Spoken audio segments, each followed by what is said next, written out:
Circuit number 2, we're going to be incorporating another 2 movements, but again, one is going to have a unilateral side, so we're going to be working on one side, then the other side.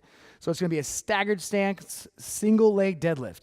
Now, because we're going to be working staggered stance, we're going to have that support. So what does staggered stance look like?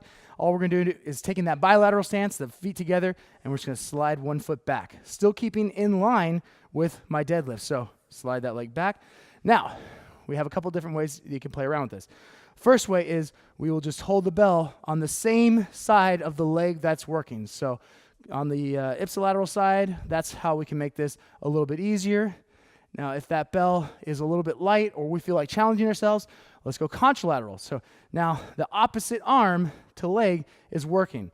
So if I have my left leg working, my right arm is going to be holding the bell. And what I'm trying to focus on is staying as square as possible with my hips, trying to stay as straight as possible with my back, even getting a little bit of extension, pulling my shoulders back, activating my abs, all 6 abs. Sorry to get all anatomical on you here. Pulling the shoulders back, abs nice and tight, squeezing through the ground, breathing out as I come up. Breathe in, out on the point of exertion. The only other point I want to make with that is making sure for your neck, you are not looking down, you're not looking around, you're trying to keep a nice neutral neck position. So from the base of your pelvis to the crown of your head is one straight line. So we're going to go 45 seconds per side on that, nice and controlled. From there, we're going to get on the ground into alternating bird dog. So just working those antagonistic muscles here. So we're going to get into that quadruped position. So in that crawling position, wrists directly under shoulders, knees directly under the hips. Get a slight tilt, a slight arch in the lower back. And at first, if this is very new to you, all you're going to do is you're going to raise your right arm, bring it down, raise your left leg, bring it down, raise your left arm, bring it down, raise your right leg.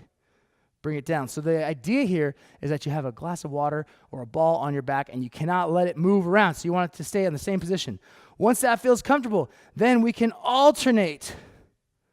Now, most people think of this as a very easy exercise, but I promise if you do this as slow as possible, with a lot of intention, with a lot of tension, it will be much more difficult. Breathe in, keep that tension, drive out. Don't let the hips sink. So notice when you pick up your hand on one side, you immediately start to feel that shift. You want to imagine that phantom limb is still there, so as you pull up, nothing shifts whatsoever. So we're going to go back and forth on that. 45 seconds per movement, 3 rounds. Get it done.